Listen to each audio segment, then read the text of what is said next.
plusieurs variables. Ok. Déjà, premièrement, on va regarder c'est quoi une fonction de plusieurs variables et c'est quoi la différence entre une fonction normale et une fonction de plusieurs variables. Ok, on le sait déjà, une fonction euh, normale, c'est juste f x égale à, par exemple, je sais pas, x ou quoi que ce soit. Là, on sait que ici, on a juste une x. Ça veut dire quoi? Ça veut dire qu'on a juste une variable. On a juste celui-là qui change dans notre fonction, même si c'est plus x carré, je sais pas, plus 3. Mais on sait que c'est juste ça qui change. Du coup, c'est juste une seule variable. Ok? Après, après, là, c'est quoi la différence et c'est quoi en fonction de plusieurs variables? Du coup, ici, on va voir plus qu'une variable. Par exemple, x et y égale à x et y. Ou x et y égale à x. Ok? Tout ça, ils sont les fonctions de plusieurs variables. C'est ça qui définit, c'est ici qui se définit si c'est une fonction normale ou fonction de plusieurs variables. Ok? Après, j'ai vu dans plusieurs des examens, on a un truc comme ça. Ok? Surtout en question de fonction de plusieurs variables, on a celui-là. Ça veut dire quoi ça? Ça veut dire pas l'inverse de fonction, mais plutôt ça veut dire, par exemple, on a une fonction f x et y égale à x et y. Si on a ça, ça veut dire que pour les valeurs de x et y qui va donner quoi? Qui va donner 0. Vous voyez? Qui va donner 0. C'est ça. Ça. Quand on demande une question, il faut savoir ça. Après, là, on va parler des fonctions de plusieurs variables. Ok? Là, premièrement, je vais vous montrer c'est quoi la différence ici. Ok? Là, on a une fonction d'une seule variable. Vous voyez, c'est x. X peut être différent et x peut être n'importe quoi. Par exemple, si je mets ça, vous voyez, c'est sur le plan de deux axes. Vous voyez, c'est x et y. C'est pas plus que ça. Mais quand on parle de fonction de plusieurs variables, là, c'est différent. Et c'est quoi la différence? Vous voyez ici, sur celui-là. Vous voyez, ça va être un truc 3D, ok? Et comment on va savoir celui-là tout seul? C'est pas facile parce que c'est l'ordinateur qui va calculer ici, mais on peut regarder les gradients et par rapport à gradient, on peut savoir c'est quoi la forme de cette fonction-là. Vous voyez? Ok. Ok, on va revenir sur notre travail ici.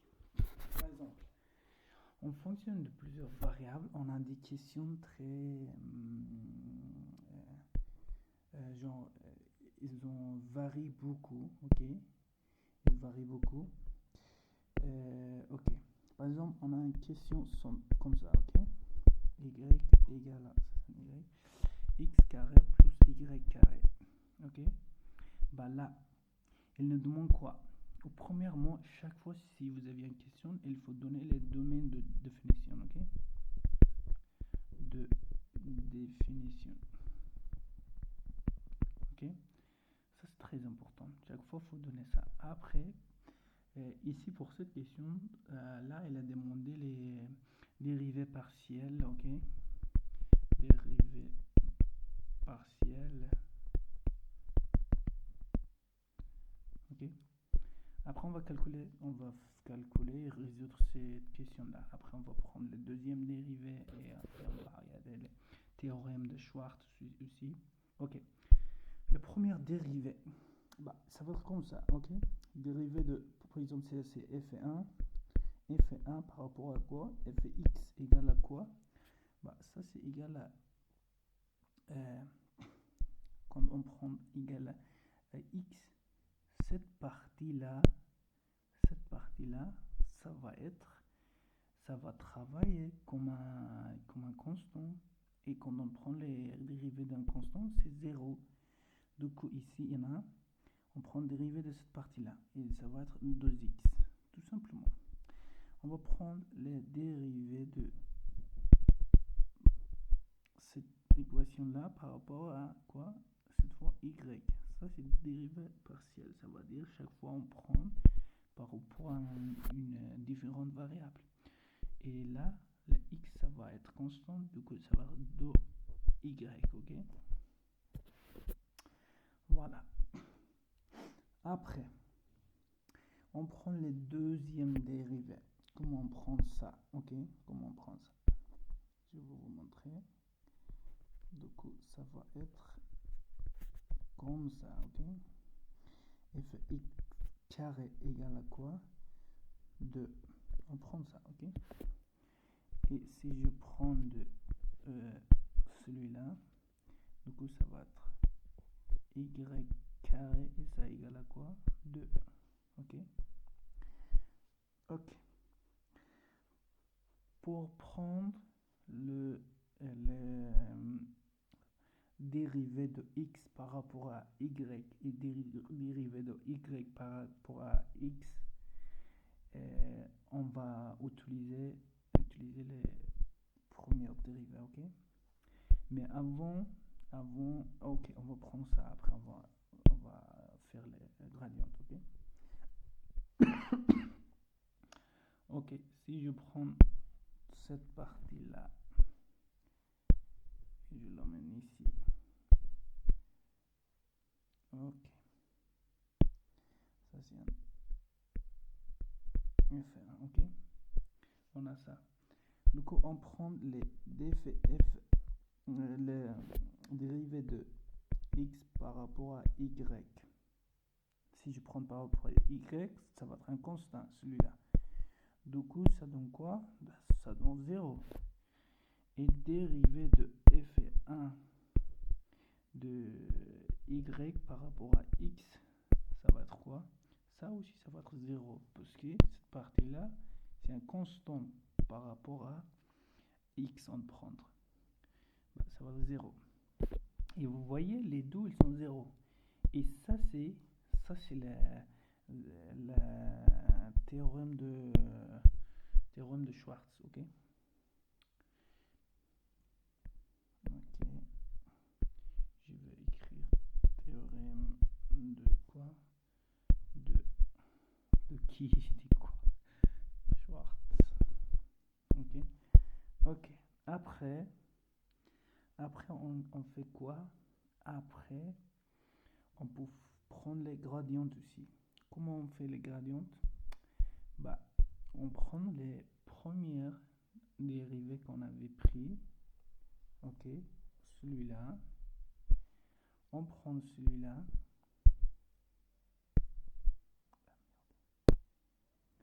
On prend celui-là. Ah merde.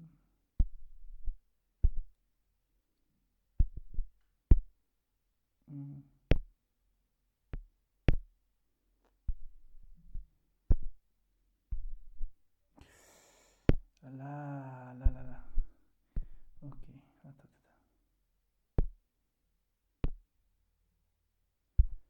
Merde, qu'est-ce qui se passe là? Bah, en tout cas, on sait que c'est ici. Attends, je refais.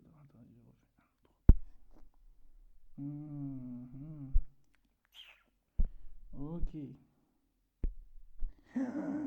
Merde. Non. Non. Non. Non. Là, on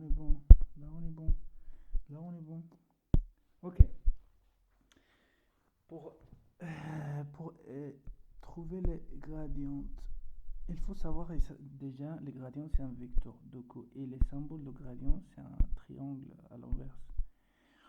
va mettre ici le symbole de vecteur égal à quoi? Égal à ça, cette partie-là, ok? Cette partie-là sur cette partie-là. Du coup, ça va être 2x sur 2y. On peut l'écrire aussi sous la forme de 2x sur y, ok? On peut faire ça aussi. Voilà, ça c'est le théorème, ça c'est la gradiente, ok? Ça c'est les gradients par rapport à grec. On peut chercher, on peut trouver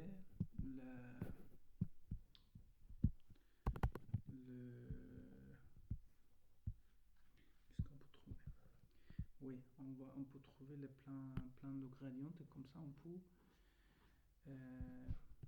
attendez, je vais faire ça après.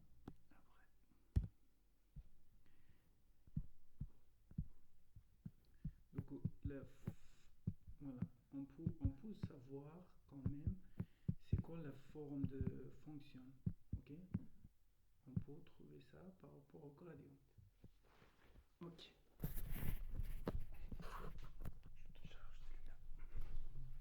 te charge celui-là.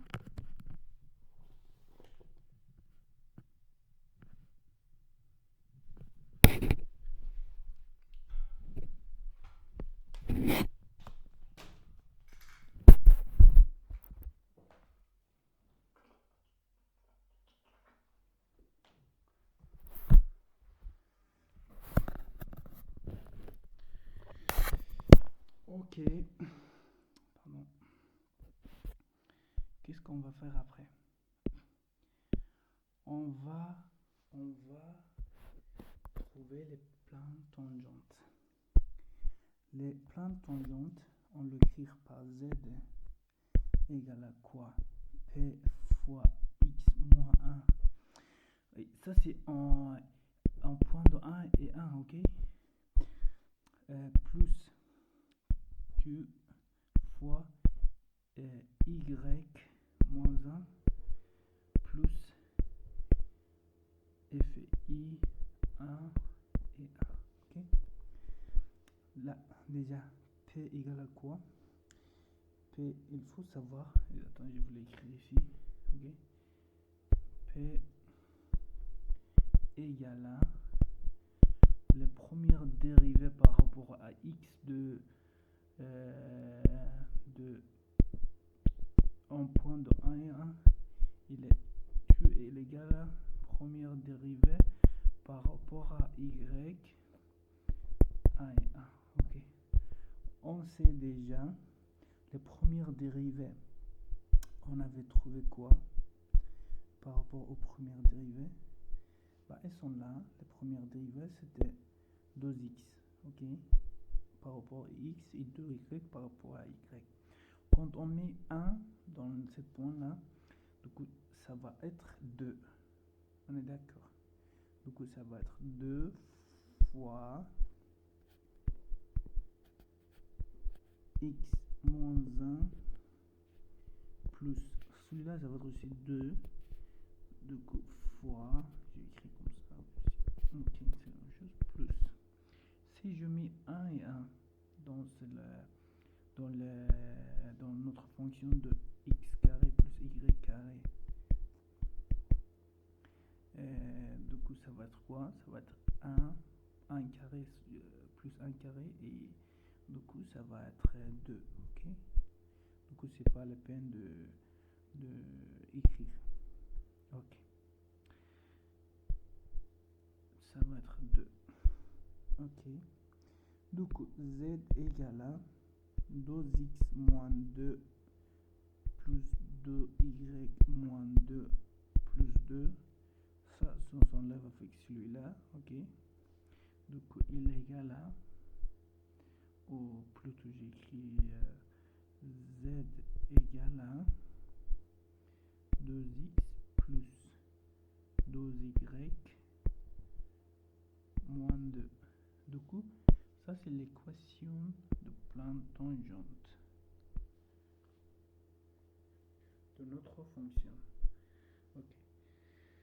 Là, on a travaillé sur celui-là. Après, pour le deuxième vidéo, on va travailler sur les extrémums, ok, sur les extrémums.